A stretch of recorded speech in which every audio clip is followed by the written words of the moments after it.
हृदय से लगाकर बार बार कहती, अरे पुत्र तू तो ऐसे कैसी बातें करता है। ये माँ राम से ज्यादा अपने भरत को जानती है, अपने राम से ज्यादा भरत पर विश्वास करती है। पुत्र तुम शोक ना करो, तुम्हारे भैया जल्दी ही आएंगे। और भरत ऐसा ना कहो कि तुम भरत वन को जाओगे। नहीं मैया, मैं सुबह वन को जाऊंगा और भैया को लेकर आऊंगा, और भैया नहीं आएंगे तो उनके साथ वन में रहूंगा। तुम धैर्य धारण करो माँ, बस मैं निश्चिंत हूं कि तू ये जानती है कि भैया को मैंने वन नहीं भेजा है। हे माँ बताओ मुझे पिता का पार्थिव शरीर कहाँ है, पिता की देह कहाँ है। माँ भरत जी को हृदय से लगाकर समझाते हुए कहती हैं, पुत्र पिताजी की देह गुरुदेव ने तेल में रखी हुई है, बड़े ही संभाल के गुरुदेव ने रखा हुआ है। औषधि पूर्ण लेपन के साथ महाराज दशरथ के देह को रखा। भरत जी ने अपने पूज्य पिताजी के चरणों में प्रणाम किया, संपूर्ण क्रिया की, दाह संस्कार किया। गुरुदेव की आज्ञा से संपूर्ण पिताजी के क्रियाकलाप किए भरत जी महाराज ने, लेकिन चित्त भगवान राम के चरणों में है। भगवान राम के चिंतन में भरत जी महाराज परम दुखी, पार्थिव शरीर का संपूर्ण क्रियाकलाप किया है। यहां पर संपूर्ण क्रिया करने के बाद गुरुदेव के पास गए हैं और कहा, हे गुरुदेव आप तैयारी कीजिए कि हम भगवान राम को, अपने बड़े भ्राता को लेने के लिए वन की ओर जाएंगे।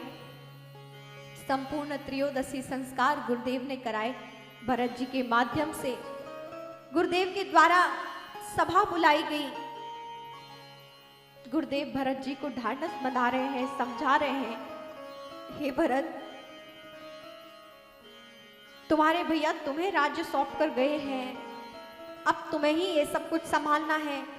रघुकुल रीत सदा चली आई, प्राण जाए पर वचन न जाए। इस परंपरा का तुम्हें पालन करना है, अपनी माताओं का ख्याल रखना है। उनकी ओर जरा देखो भरत, धीरे धारण करो, सहनशीलता अपने जीवन में लाओ भरत।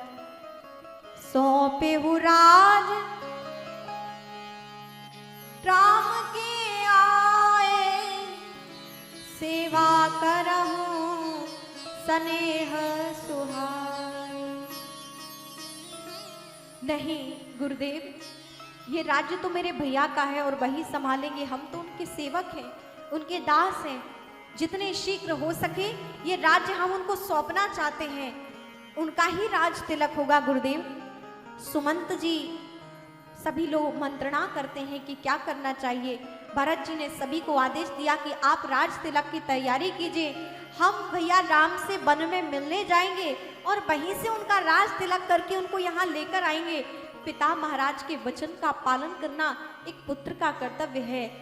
चक्रवर्ती महाराज दशरथ जी चाहते थे कि भगवान राम का, उनके बड़े पुत्र का राज तिलक हो, तो यही होगा। आप सब तैयारी कीजिए, हम वन की ओर चलेंगे और प्रातः काल ही चलेंगे गुरुदेव, शीघ्र तैयारी कीजिए। और यहाँ पर सुमंत जी भरत से कहते हैं, कीजिए गुरु आया सुअवसी, कहाई सचिव कर जोर। रघुपति आए उचित जस, तस तव करव बहो। सुमंत जी कहते हैं, महाराज भरत जी अभी आप ही सिंहासन पर बैठिए, आप ही इस सिंहासन से राज्य कीजिए, हम आपके सहयोगी हैं। और जब राम जी आए, आपका देने का मन करे तो उन्हें राज दे दीजिएगा, नहीं तो आप राज्य कीजिएगा।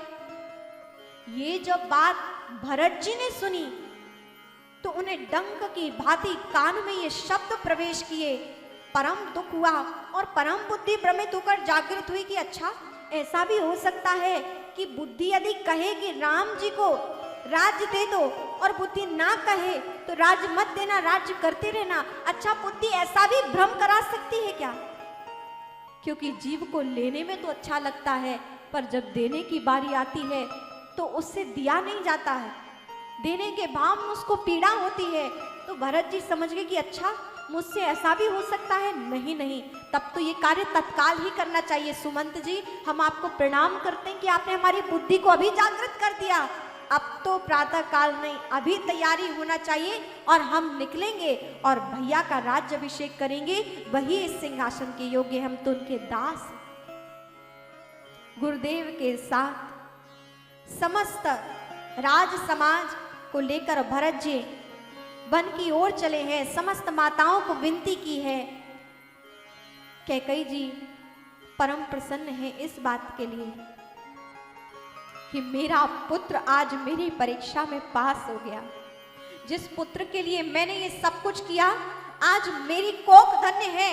भले ही मेरा पुत्र आज मुझे मां नहीं कह रहा है, आज मेरे पति नहीं रहे, मैं वैधव्य को प्राप्त हो गई, राज्य राजा से विहीन हो गया, लेकिन मेरे पुत्र भरत का आज मैंने त्याग देख लिया कि वो अपने राम को कितना चाहता है कि राम के लिए अपना राज्य छोड़ सकता है। ये राम की परीक्षा नहीं थी, ये तो मेरे पुत्र भरत की परीक्षा थी। क्या वो मेरी बातें राम के लिए त्याग कर सकता है? हे पुत्र, आज मन ही मन कहती है कि तुम मेरे पुत्र हो। मेरी आज कोख धन्य हो गई है। जानती हैं कि भरत जी उन्हें मां नहीं कह रहे हैं, लेकिन जानती ये भी है कि मेरे पुत्र ने राज्य का मोह नहीं किया, धन का मोह नहीं किया, अपने राम को चाहा है, राम की कामना की है।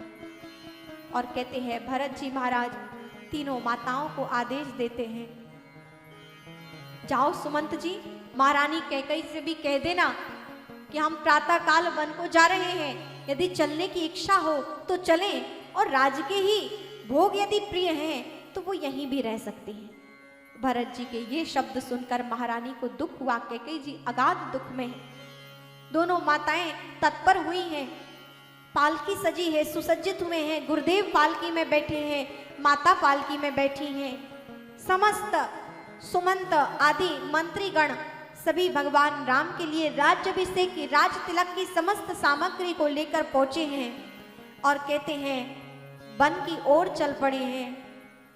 गुरुदेव के आदेश से भरत जी चित्रकूट पहुंचे हैं।